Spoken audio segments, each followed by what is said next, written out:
This show is good, strong 6 to a light 7 out of 10, but I was expecting to like it a lot more, and I know you'd rather hear me be negative, so let's indulge. Angel Dust has been besmirched as a character. My perfect sexy spider, my favorite thing about Hazbin Hotel. Besmirched.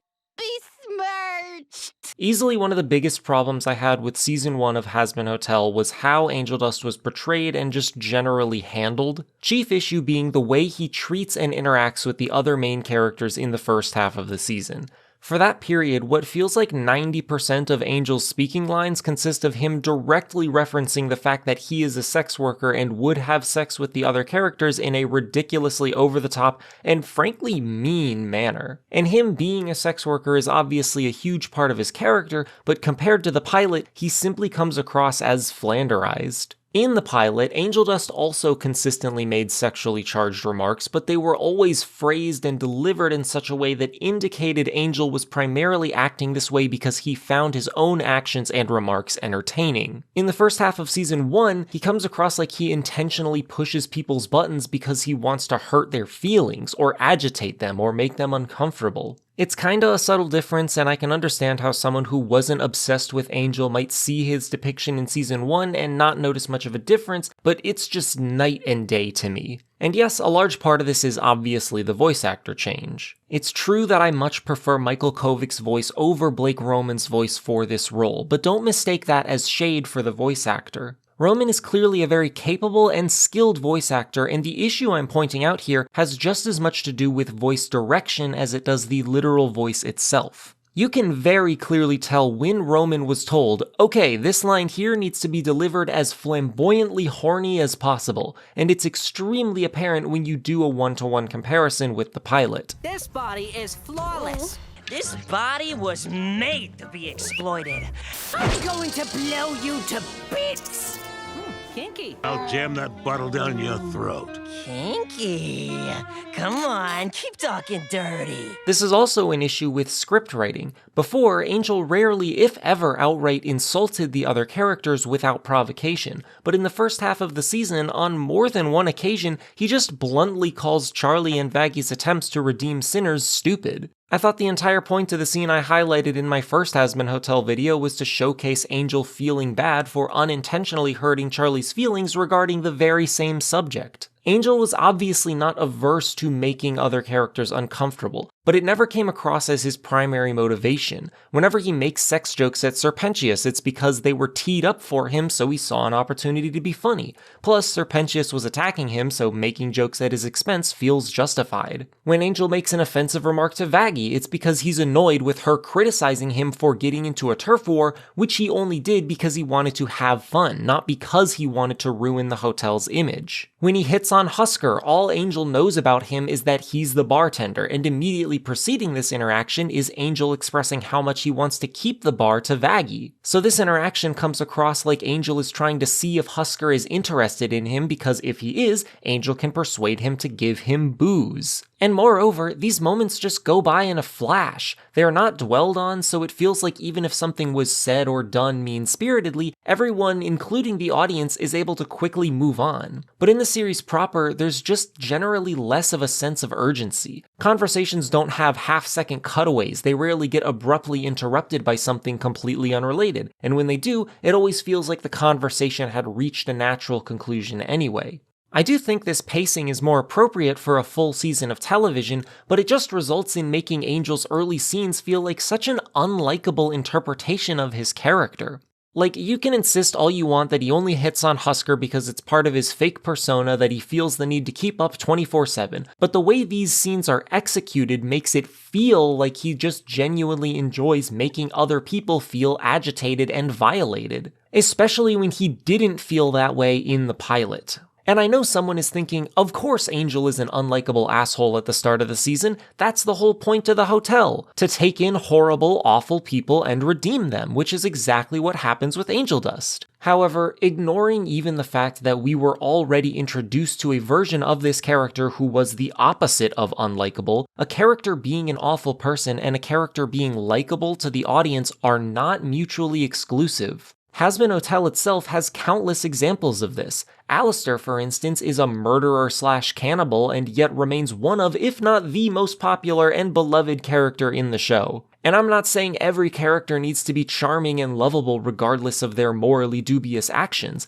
Hateable characters also serve a very valuable purpose to storytelling. And again, I know Hazbin Hotel knows this because it has a great example of an appropriately hateable character in the form of Adam. He is not your classic Renaissance Disney-era villain. This guy is not fun to watch, and it's not because he leads an annual mass murder of demonkind, it's because he constantly disrespects our protagonists, blows smoke up his own ass, and is a massive misogynist. This makes it satisfying to watch him die. And therefore, on the flip side of that coin, it is most satisfying to see a character be redeemed when they are likable, or at least when they have a nugget of likability buried under all the evil. That's what makes the audience want to see them become a better person. Of course, some people will rightly point out that experiencing abuse can very much make you an unlikable person, and if that makes Angel more relatable to you, that is perfectly valid. No ifs, ands, or buts, that's just valid. The line for when unlikability stops being relatable and starts being,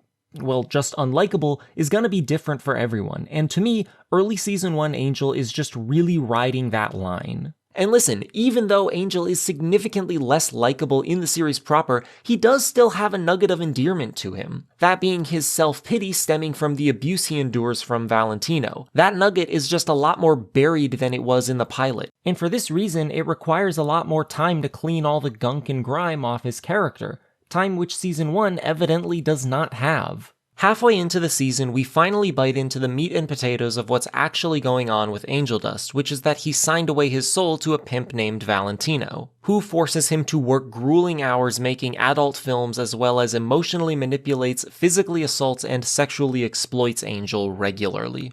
And Angel Dust copes with this by dissociating and using drugs to forget about how awful his life is, while projecting an image of joyful, carefree, consequence-free indulgence to everyone around him, in order to maintain a good reputation, keep Val happy, and convince himself that everything is fine. This is a dark as fuck story, to the extent that I really don't want to show the worst of it on YouTube. It is very deserving of its status as the one episode in Season 1 which is rated 18+ as opposed to 16+. But actually, that's kinda where we run into issues. They had to fit the great majority of this dark, serious, mature story into one episode, and this is the source of many of my problems with how Angel's actual character arc is executed. First of all, in order to communicate all of the content that is contained in this episode, it feels like they had to expedite the process of informing the audience. This results in a substantial amount of telling rather than showing. And look, I've really grown to dislike the way people use show don't tell as a sweeping criticism of every show they don't like in efforts to sound like they understand writing better than the people whose jobs it is to write the show.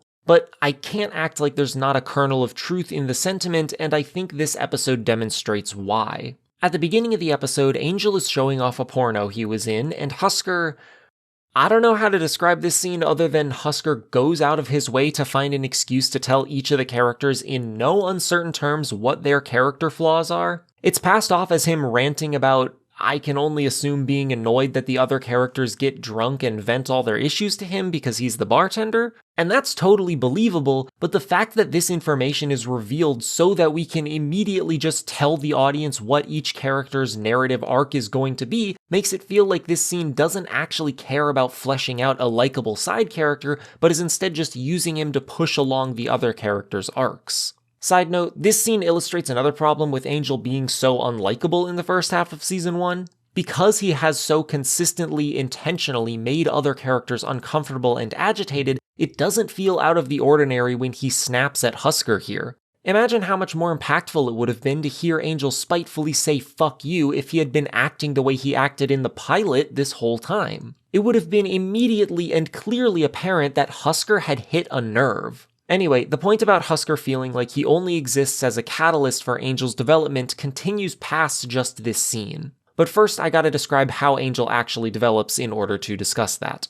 So when Husker confronts Angel near the end of the episode, he convinces Angel to let his walls down and be vulnerable and honest with him by telling him about how he's made bad choices that he has to live with too. And the visuals inform the audience that this bad decision was making a deal with Alistair. Then they sing a song where Angel internalizes the fact that he is not alone in feeling like a hopeless fuck-up. Now again, this is all perfectly believable, and frankly, the lesson learned by the end of it is everything I could have hoped for with Angel's arc. But again, the fact that we speed through it all in one episode introduces technical problems. There wasn't enough time given for Husker to seem like he was figuring out that Angel was hiding something, and most of all, there wasn't enough time given for Angel to undo his mental hangups. This is the other thing I was getting at when pointing out how serious and mature the story is. The truth of the matter is that you just don't cure addiction and fix abuse victims' mental health over the course of one conversation and a song. But that really is the way Hazbin Hotel treats Angel immediately following his musical number with Husker. And for the rest of the season, Angel seems perfectly healthy. Suddenly, he's openly venting about how awful Valentino is and how horribly he's being treated in the studio. And not even just to Husker, just out loud in the hotel foyer for anyone in the room to hear. It would have been so much more emotionally compelling and realistic if Angel only felt comfortable opening up like this to the one person in the hotel he believes understands him. And because this show fails to capitalize on the intimate connection that Angel and Husker supposedly formed in episode 4, it again reinforces the feeling that Husker's role in that episode wasn't to actually become a deeper character, but rather to be a mouth that just says whatever must be said to drag Angel Dust through his own arc, and drop him off at the finish line as soon as we're done with the Angel character development episode. Like, that's hardly an exaggeration. Angel really does seem to be cured of his addiction and dependency on Val following episode 4, and this is low-key confirmed by the singular time his abuse is meaningfully addressed in the latter half of the season, where he encounters Valentino at a bar that the gang is hanging out at. When speaking to Val, Angel remains extremely calm and self-confident despite the fact that re-encountering one's abuser is one of the most triggering things an abuse victim can experience, not to mention that Valentino still owns Angel's soul.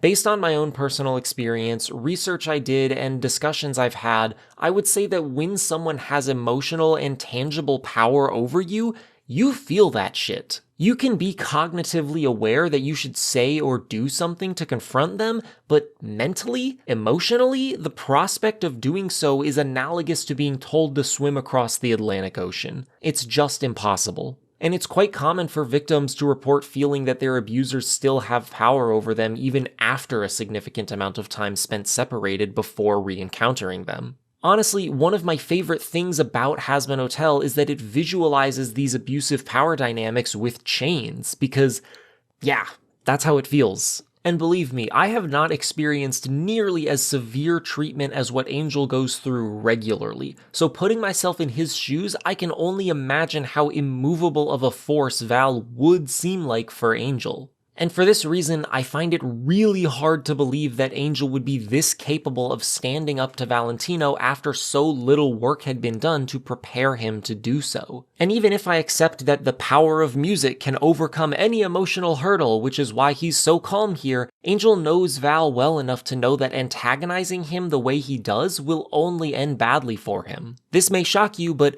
abusers very rarely respond with remorse when being confronted. The show ignores the very tangible reality of Angel's situation, which, like I said, is a very dark and serious tangible reality, which is made apparent by the fact that after Angel tells off Val, Val physically assaults him in public and promises to abuse Angel in the studio even harder moving forward. But this scene is kinda treated like Val is just salty because Angel served him a sick burn. They even do a goofy, nifty joke at Val's expense as if he's been narratively disarmed. And no, we never see or hear about Angel in the studio again after this scene, so I can only assume that he's just being treated like shit, only now the show doesn't consider it important enough to show on screen or even address in dialogue. And I'm not saying that this entire show should have been a grueling trial of unpacking and picking apart trauma, but a lot of mileage could have been made out of just a few scenes being added, modified, or redistributed. Like, what if they found a way to reveal that Husker sold his soul to Alistair before having Husker become Angel's therapist? Then Husker would have come off like more of a character and less of a plot device, and the audience would better resonate with why Husker suspects Angel is hiding something. Hell, while we're at it, what if Angel just accidentally walked in on Alistair summoning Husker's chains? Then it would be a lot more believable when Angel lets his walls down and internalizes the fact that he's not alone. It would feel like this is the natural point of collision for these two characters. As is, I feel that the experience of being an addict and an abuse victim has been simplified to the extent of being not as relatable as it could be to real people who struggle with these issues and want to see them represented on screen.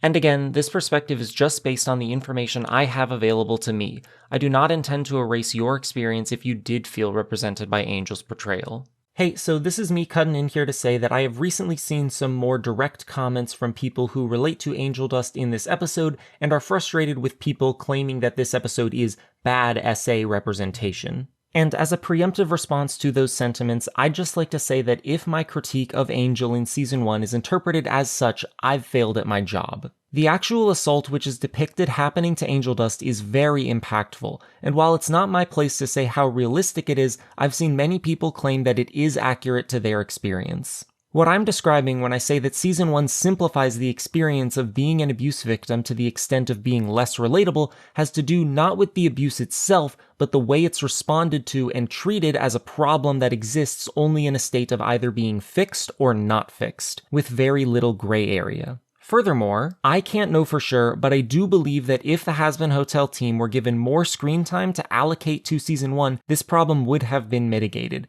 And moreover, I would not be surprised if this problem ends up being mitigated in Season 2 for the same reason.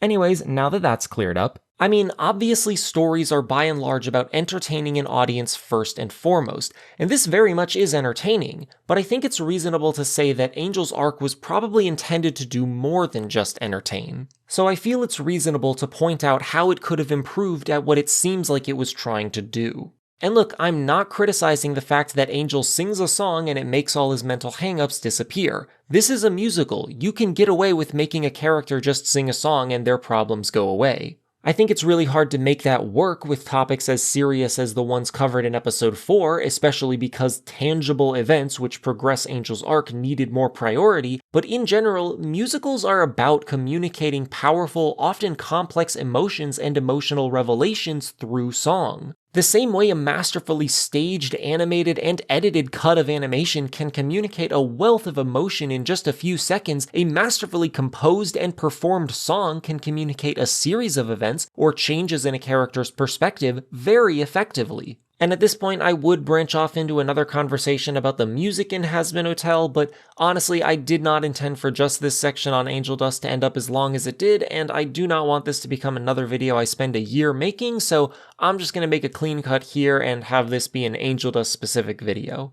Lastly, I want to make it abundantly clear that the people who made this show did a very good job. The human labor that went into and continues to go into this creative project is admirable and a landmark for the animation industry. I'm just some asshole who got our expectations too high. Anyway, stick around for when I talk about the rest of the show if you feel like it.